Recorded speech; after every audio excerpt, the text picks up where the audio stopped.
Okay, so we're backstage at the Limelight now, and I'm joined by the one and only Kaitlin Butts. Hi. You're very welcome to the Boots and Roots show, Kaitlin. Thank you. And welcome to Belfast. Thank you very much. Is this your first time in Ireland? No, it is not. I've been to Dublin a couple times, but no, it is not. Maybe this area, yes. Okay. Belfast, yes. Very good. Well, you're always welcome.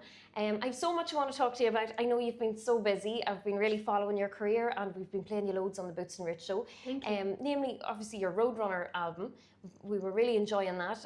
But more recently, your Yeehaw sessions.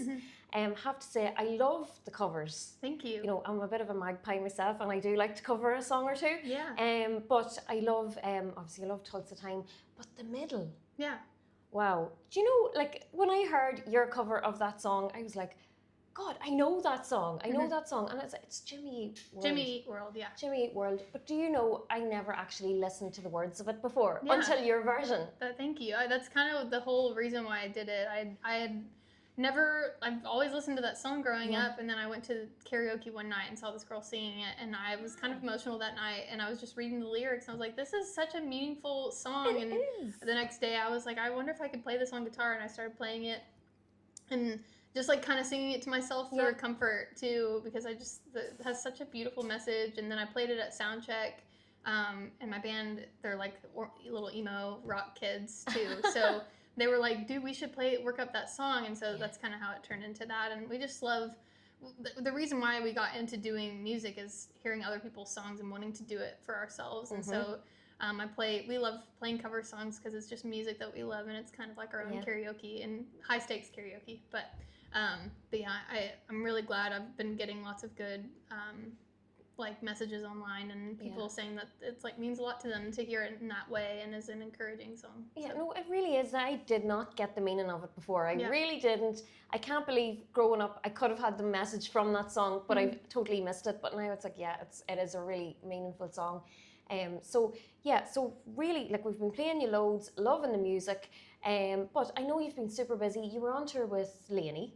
So how did that go? It was wonderful. Going on tour with her she's just such the example of like what it looks like to work really hard and then kind of reap the benefits of working really hard. And she's just like a star and just a good human being who deserves everything. And so to be around her and to be on tour with the people that she surrounds herself with, it just makes you like, I don't know. I love her even more, but she's insane. And her fans are even better too. I mean, her fans are so ready to take in just whatever Lainey kind of has in store for them for the night. So it was really cool to go on tour with her. Fantastic. Oh, that's brilliant. Absolutely brilliant. I'm sure it was a wonderful experience.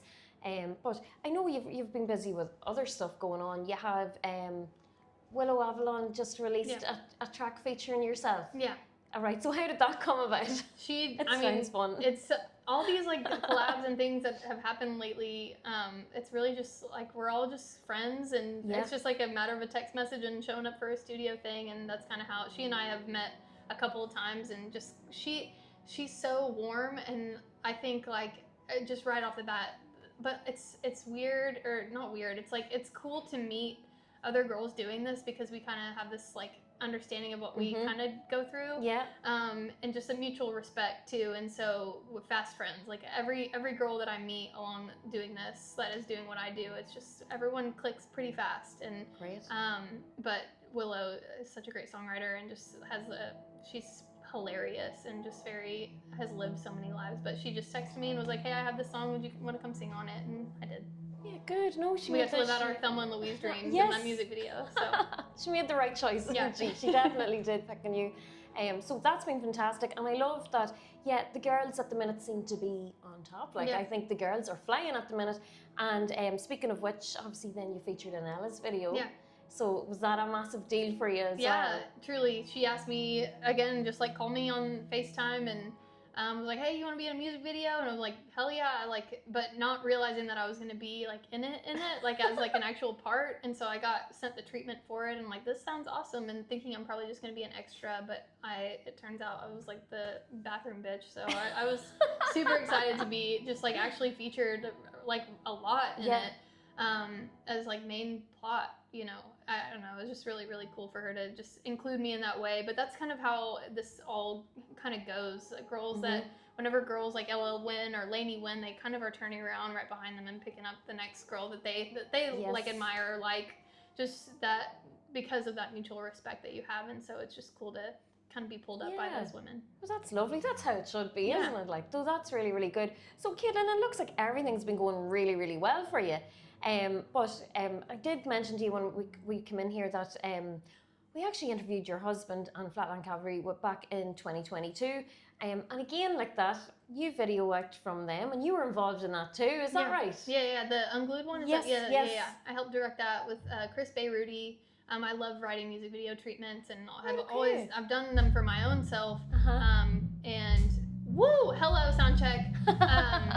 But I love doing that, and so I was like, please let me write a treatment for one of your videos, because I've always done that for my own stuff. And so I just loved Unglued, and I felt like it deserved I could see it in my head, like how I wanted it to be. And that's kind of how all my music videos start, was like I'm like visualizing exactly like the timing and all these like changes and stuff, and I just like I have a good idea for that, and that song is so good and unique, and it deserves like its own moment, and so he let me do that.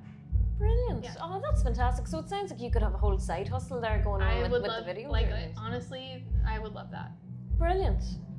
So look, Kaitlin, I know you're busy and you've sound checking all happening out there. Well, Meals is out there now, and all that's happening. But you have new music coming out. Yeah. So do you want to tell us about that? Yes, I have a song called Never Really Mine coming out on May 29th. It's a song about just noticing that the person that you're with has a wandering eye. I wrote it with Maggie Antone and Lola Kirk, who are other women who I really love and admire. And I had the first couple lines that were funny to me, and we wrote it just on a Sunday in Nashville. And they just like helped really bring it to life. Their voices and the way that they see things. Like I just knew that I had to write it with those girls, and so. I'm really, that's one of my favorite songs that I've written, just generally. I'm really proud to get to play it, and coming out May 29th. Oh, we can't wait to hear that. We'll definitely be playing that on the Boots and Roots show. So apart from that, Kaitlin, who are you listening to at the minute, or is there anybody that we should be checking out, or I don't know? I would say Meals, my opener for tonight. She's someone who we really, really love. Her voice, her songwriting, she's just, her spirit. She's just so quirky and like just fresh and just refreshing to like watch somebody's creative vision like come to life. She's just like a spectacle, and I just love watching her. I would say Maggie Antone, Lola Kirk, if you haven't listened to them.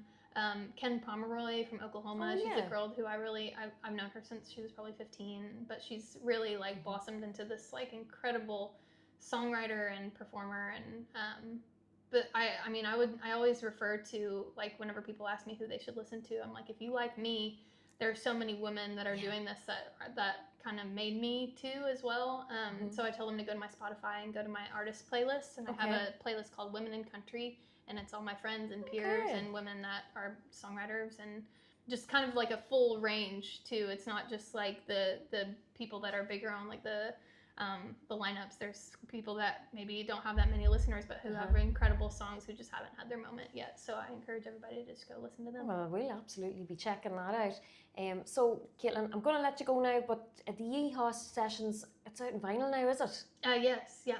There you go. So we need to get that, John. We'll get that tonight. Yeah, because you'll get the sad Yeehaw sessions and the Yeehaw sessions on that. Oh, because fantastic. A few years ago I did really sad songs, and this one was kind of the polar opposite of that. So brilliant. So we'll get that, and you'll be back to us, Kaitlin, won't you? Yep.